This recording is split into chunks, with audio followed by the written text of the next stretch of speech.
Hello my shitty baes, hello my besties. It is officially the end of October. No it's not. No it's literally not. It's officially the end of September. We just arrived in October and I'm already trying to end it. I'm already trying to cut the cameras.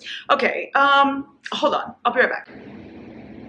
I'm better now. My words will come to me. It is officially the end of September. You know what that means. It is time for my monthly wrap up. I will tell you every single book I read, a little bit about each one of them and what I rated them. No spoiler, what? I suppose words are so difficult. Hold on again, I'll be right back. I already read books and I already drink coffee. What more could I do to help me as a person? Like, come on. Okay, what I'm trying to say is there are no spoilers in any of these videos. There you go. Now I'm done. Let's just start. Anyway, I read, how many books did I even read? There's no way. I read 26 books this month. I don't think I did anything besides read. Like, I don't think I even stepped outside my house. I'm actually pretty sure that I didn't. Like, as I should. But as always, don't forget to not compare your number to anyone else's. You could read one book or you could read 50 books in a month. It does not matter. Like, no one is better than anyone else. No one is inferior or superior or any of that because of the amount of books you read. You know what I mean? I could read 5 books and have those 5 books be like my favorite fucking thing ever. Or I could read 20 books and not like a single one of them. You know? So it's not about the quantity that you read. I just happen to be reading a lot because I'm making videos and this is my job. I never want to make you guys feel like you have to be reading the same amount as I am or as someone else is, you know? Don't compare yourself. If you're a slow reader, if you're a fast reader, no one's better than anyone else. We are just bookish girlies living our best lives. Let's support each other. I got you and you got me, right? I'm gonna start off with the books that I'm not going to be talking about. Let me explain. I read this entire series. Hold on, let me pull it up. If you guys watched my last video, you've already seen it, but I will show you. Hold on. Oh my god, here it is. This series, I read it, the entire thing. This is literally the Bound by Blood in the Camorra Chronicles series by Cora Riley. There are also 2 standalones in here, Fragile Longing and Sweet Temptation. Here, I'll hold it up so you guys can see every single title. Do you want me to read it to you out loud? I will if you want me to, like if I really must. I'll do it. Bound by honor, Luca Vitiello, bound by duty, bound by hatred, bound by temptation, bound by vengeance, bound by love, sweet temptation, twisted loyalties, twisted emotions, twisted pride, fragile longing, twisted bonds, bound by the past, twisted hearts, twisted cravings, and bound by blood. That was a mouthful. Haha, that's what she said. Anyway, I read all of them. I read this entire series. This is mostly what I spent my month doing, was going through this entire series book by book and vlogging it for you guys, which is why I'm not going to talk about it now because that vlog is coming and it's going to be really redundant if I just spend all my time talking about these and then hit you with a literal hour vlog of me reading the entire series. I'm scared that vlog is going to be like 2 hours. I'm trying to cut it down to as much as I possibly can, but if you see a vlog that's 3 hours, mind your business. Mind your business. I'm trying to cut it down to like 30 minutes. I really hope I can do that. But I read the entire thing and I vlogged it, no spoilers. So if you want to watch what I think about these, what I rated them, every single book will be on there and that will be coming soon. As soon as I finish editing it, which will hopefully be soon. One can only hope. The other 2 books I'm not going to be discussing here is just Sinner and Saint because I re-listened to these. I know what you're thinking, Larry, what the fuck? Why are you listening to these again? You literally already read the paperback, you already read the Kindle version, you already listened to it once, now you're listening to it again, and yeah, that's so valid. Whenever I don't have anything to listen to, I listen to these. I always want to be listening to some kind of audiobook because I love audiobooks whenever I'm doing chores or I'm like, you know, cleaning the house, whatever. I like to be listening to something with my headphones, especially because when I go to Target in the mailbox and drive, whatever, I'm doing that alone and I need some sort of company, and that's my books, that's my audiobooks, you know, because I ain't like at work. Lame. Anyway, whenever I don't have anything to listen to, I re-listen to these, and that's what I did. It's Sinner and Saint by Sierra Simone.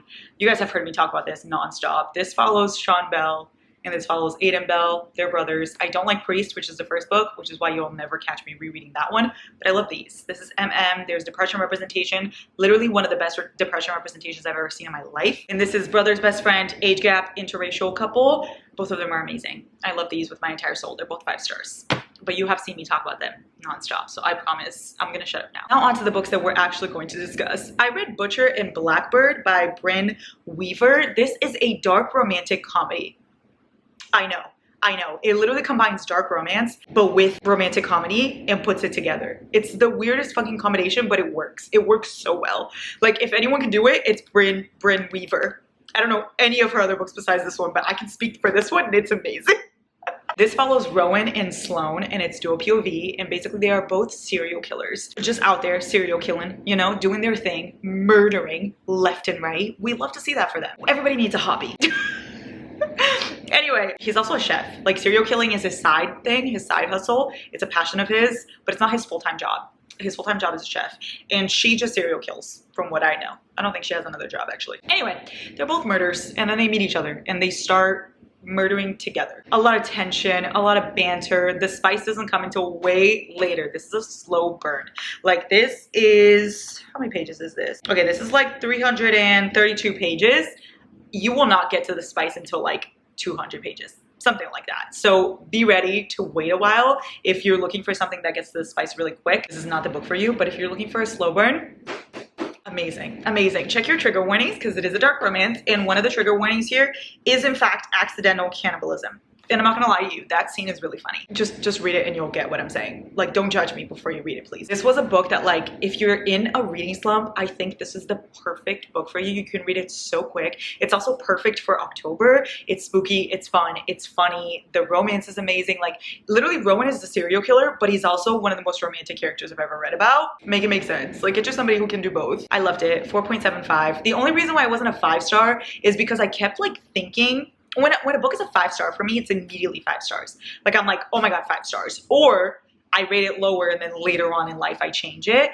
But usually I'm not conflicted. With this, I was really conflicted. So that led me to believe that it wasn't a 5-star. It didn't have that feeling. It didn't give me that obsession. Like, once I put it down, I didn't think about it all that much later, but it is an amazing book. So 4.75, amazing. Check your trigger warnings. So fucking good. I would highly recommend everyone go read this book. It's also gonna be a series. Rowan has 2 brothers and they're also gonna get books, and I'm so excited for them, so yay! And I read one of my new favorite books of all time. It's called The Tragedy of Felix and Jake by J. Daniels. I don't know why everybody and their mothers is not talking about this book. Like, I need you all to read it immediately. I'm also pretty sure it's on Kindle Unlimited. It follows, you guessed it, Felix and Jake. Yep, right there in the title. They are both addicts. So this book does have a lot of trigger warnings. Please search them up. They're both addicts, so it is sad. It does have some heavy moments, but also it's so funny. Like, I don't know how to explain this book. It's emotional, but also beautiful, but also hilarious. And not only are they both addicts, but also Felix is Jake's sponsor. So their love is very forbidden. It's an MM. The spice is immaculate. The humor is amazing. The banter is amazing. Felix, I think, is one of my favorite characters I've ever read about. Like, he just got me. Everything he said, I was like, yes. Yes, like, he was so funny, but at the same time, he was so anxious and insecure, but also confident. I don't know, he like portrayed humanity perfect to me. I absolutely loved him. I also loved Jake. I loved to see their struggles and them overcome everything. Their love was beautiful. The story was beautiful. The family was amazing. Like, every side character was also really fun. Oh my God, my air just turned off and it got really fucking quiet in here. Anyway, 5 stars. 5 stars. I literally love this book more than I love my future child. I don't even know if I'm gonna have a child, but guess what? I love this book more than I love it.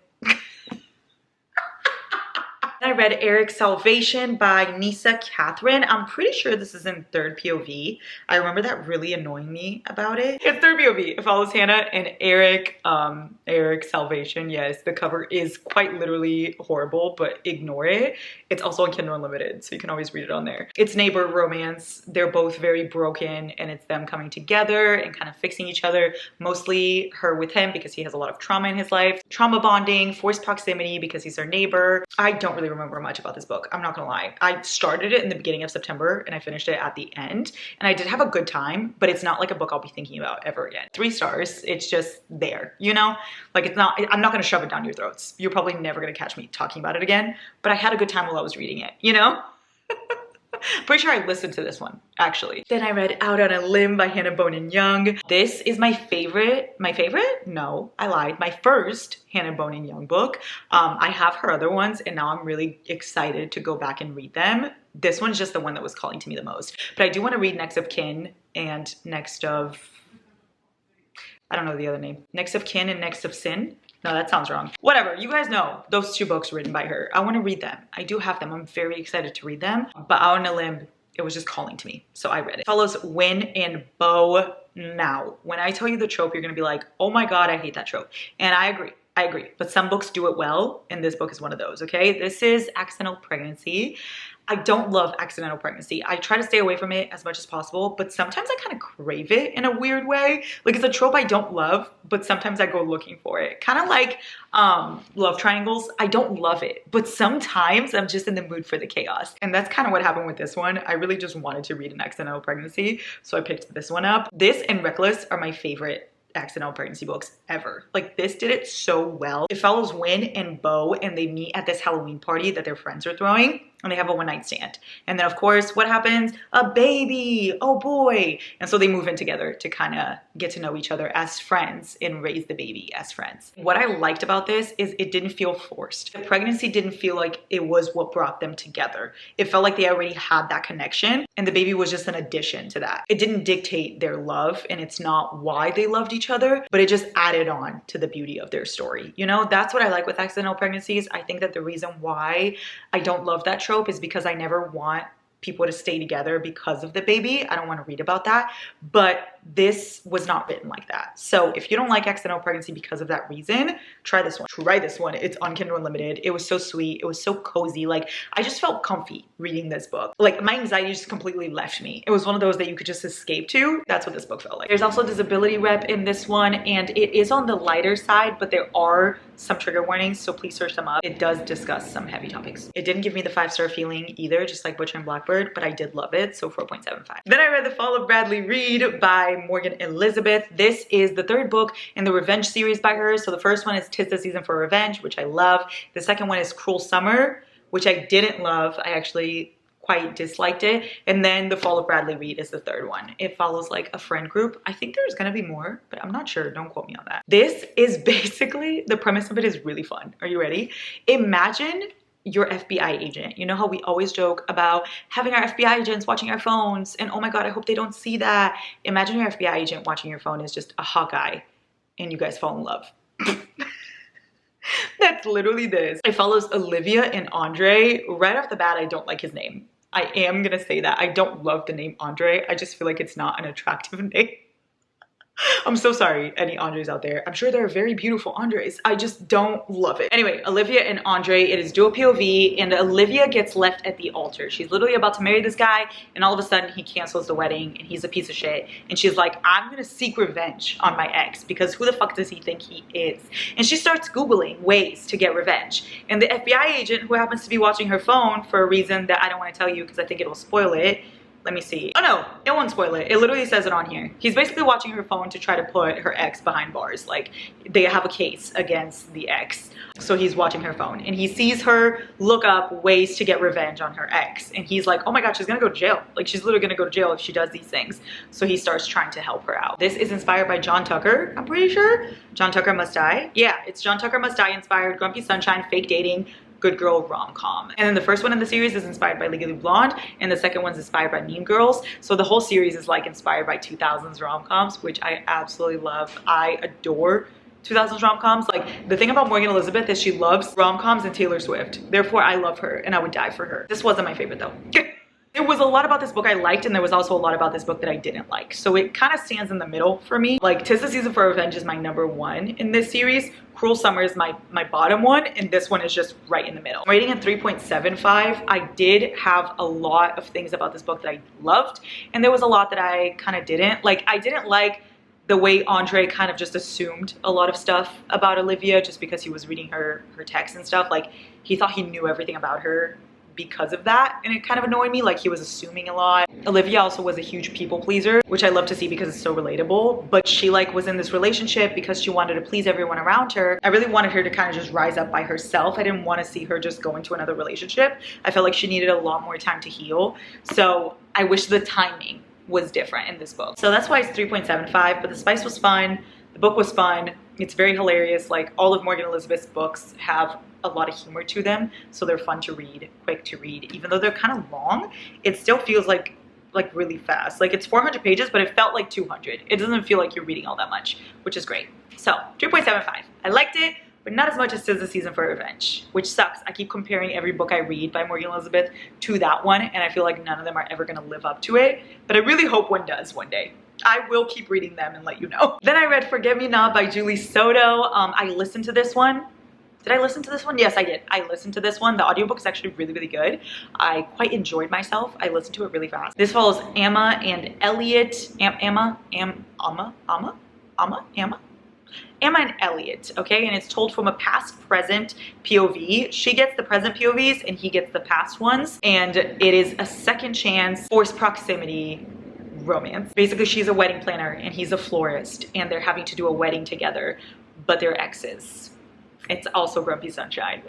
It has literally all the best tropes. It's funny. The romance is amazing. Like, it's very slow burn. Very, very slow burn. Also, don't expect this one, like, for the couple to get together really quick because it does not happen. It felt like a slow burn to me. But I wasn't annoyed at all. I don't know. I love slow burns. I'm sorry. If you don't like them, maybe this one isn't for you, but I ate it up. I rated this one 4.25. I've seen a lot of people rate this book 5 stars, and I do see the appeal. However, let me come in with some unpopular opinions for a second. Elliot pissed me off in the beginning. Like, I completely understood him at the end. I really did. And I loved his character and he was so romantic and I fell for him really hard.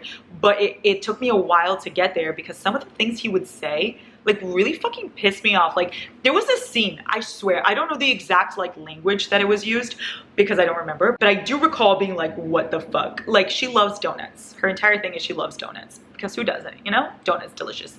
Anyway, she tells him she loves donuts and he literally goes, I don't like, does she really love donuts? Like, let me see the evidence. And he looks at her body, like to see her curves, to see if she likes donuts for real. Sir? Like, first of all, why are you obsessed with what she's eating? Second of all, why are you looking at her body like that? Being like, oh, let me see if she likes donuts. No, that literally pissed me off. It was right at the beginning of the book, so I was like, oh, I'm not gonna like this. I'm not gonna like this. But I kept going because it was an audiobook, so it was easy for me to listen. It was very romantic, it was very sweet, and once you got to know Elliot, kind of understood some of the things he was saying. But 4.25 for Amma because she was amazing. I loved the setting because I've never seen like a wedding planner romance, especially with the florist and their exes, so it's a second chance. It had a bunch of things I hadn't seen before, which felt really refreshing. But yeah, Elliot needed to be humbled several times, but he actually was really romantic in the end, and I did fall for him eventually. Just took me a while to get there. 4.25, Forget Me Not, Julie Soto. I think you may have to search up trigger warnings for this one, but I'm not sure. Then I did reread another book, which is so stupid because what the fuck? I have so many books to read and here I am rereading my 3rd book for the month. Like, I reread Sinner and Saint. In my defense, I listened to them, but still. And now I reread Her Solo Take. What the fuck? This is one of my favorite books, so sue me, okay? I read this in my 24-hour reading challenge, so you can see me fully go through all the emotions reading this book if you want to go watch that video. But when I read it, I literally had the feeling like it should be a 5-star, but because I was doing my 24-hour readathon, I was so tired and I was so done of like reading, I didn't want to read anything anymore, that I'm pretty sure I rated it 4.5. Well, guess what? I reread it and now it's a 5-star. It is a 5-star. I don't know who I was trying to fool saying that it's not a 5-star because it is. It follows Ray and Leon. It's dual POV, and basically she's a college student in a small town and she summons a demon. It's spicy, it's small town, it's supernatural romance, it's everything. It literally is one of my favorite books of all time. It's so romantic, it's beautiful. I keep listening to the song, Nothing's Gonna Hurt You, Baby, and thinking about them because it's in this book. Harley LaRue can do no wrong in my eyes. I'm gonna have to go through her entire backlist because I love this series with my soul. My heart and soul is within this series. Her Soul to Take, it's been taken. My soul, gone, because I love it so much. Anyway, 5 stars. Yes, I reread it. Hopefully I don't read it again anytime soon, okay? Let's hope for the best, but expect the worst. Then I read Things We Left Behind by Lucy Score. This is the last book in the Knockabout series. The first one, it's Things We Never Got Over. I love that book so much that it's 5 stars to me. It follows Naomi and Knox, and I adore it. I adore it. It's Grumpy Sunshine. It's Runaway Bride. It's a little bit of Single Mom. Small town, it's everything, okay? The second one is Things We Hide from the Light. I hate that one. I hate that one so much. It's a cop romance, so I already dislike it just because of that. But I just hated the characters. It felt so forced. I was bored. Nobody had a personality. I didn't even care for the tropes. Everything was bad about that one to me. I'm sorry. I don't like that one. But this one was the couple I was anticipating the most. It is Sloane and Lucian. Literally from the first book, you're gonna be anticipating this couple. Like if you read Things We Never Got Over, you're gonna get crumbs of them and you're gonna be like, oh my God, I'm obsessed. This is childhood friends to lovers, but it's childhood friends to enemies to lovers. Need I say more? The tension, the banter. It goes back between past and present. It's dual POV. The spice is amazing. The slow burn is amazing. The small town. Seeing all the other characters again. I adore this fucking book. It's my favorite one in the series. And I didn't think it was gonna be because Things We Never Got Over is really up there for me. This one topped it. Oh my goodness. Lucian and Sloane. Yes. Yes. It's also like good girl, bad boy. It's a little bit of friends with benefits as well. It had everything I wanted and more. I love this book. 5 stars. 5 stars. Read the Knockabout series, please. But you can skip the second one. You can skip Things We Hide from the Light. Yes. Hide it so away from the light that you don't even read it. Personally, okay, if you like that book, it's totally fine. I don't care. You're good. We can have different opinions. I just don't like it. Anyway, Things We Left Behind, 5 stars. Search up trigger warnings because it does deal with some heavier topics. And lastly, but certainly not least, except it is least, as least as you can possibly imagine, it is Fake Empire by C.W. Farnsworth. This book follows Scarlett and crew, and they're like in high society in New York. Their families are billionaires, so they are trust fund kids. Essentially. And this is a little bit of enemies to lovers, or like animosity at least to lovers, and it's an arranged marriage. These two have been arranged to be married since they were kids. Like both of their families are very powerful and they kind of want to come together. So they have Scarlett marry crew. Yeah, that's pretty much it. I hated this book. I'm so sorry. I hated this book. Everyone expected me to love this book. Like most of my friends love this book. It's literally some of my best friends' favorite. And I really thought I was gonna love it. I was like, I'm gonna adore this book. I just know it. And oh my goodness, was it bad. Oh my God, I hated it. Listen, I understand the appeal. I really do. But it felt like a knockoff Gossip Girl. Like it felt like it was trying to be Gossip Girl, but it didn't make it. That's what it felt like to me. Scarlett was way too mean for no fucking reason. Like a lot of people compare her to Rose Calloway, which is why I was excited because I love Rose. No. Rose is like fierce and dominant and an ice queen, but she loves her family so much and she would do anything for them. And she has amazing banter, amazing comebacks. She's a whole queen, okay? Scarlett was not that to me. She just felt like she was mean for the sake of being mean. Like there was no reason behind her animosity towards crew at all. Like she was just fucking mean, and crew didn't even have a personality. I also didn't love how much this book tried to be like Gossip Girl. Like even the last names were the same. Do you know the last names are in this book? I'll tell you. Archibald, Vanderbilt, Waldorf. Bitch, what the fuck? Like how did Gossip Girl not sue? I don't know, it just felt like they were trying to be Chuck and Blair so bad, and it didn't land for me. And this book managed not only to be bad, but to be boring. Like I was so bored. 99% of the time I was like, when is this gonna be over? Like nothing is happening. I'm bored. And I literally have more chemistry with this cup of coffee that is literally over than these two characters have with each other. It also managed to take miscommunication, which is my least favorite trope, and make me hate it even more somehow. I don't know. I just feel like this author's not for me because this is the second book I'm trying by her, and the first one I read I absolutely hated, and this one I hated as well. So 1 star.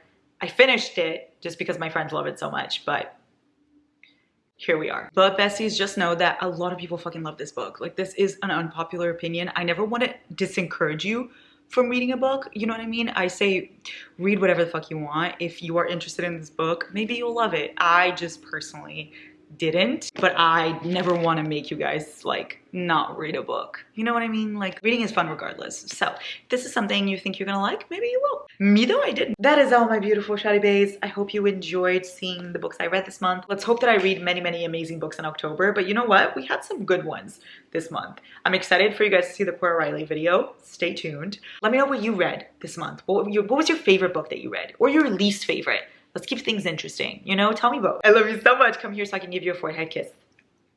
I'll grab you.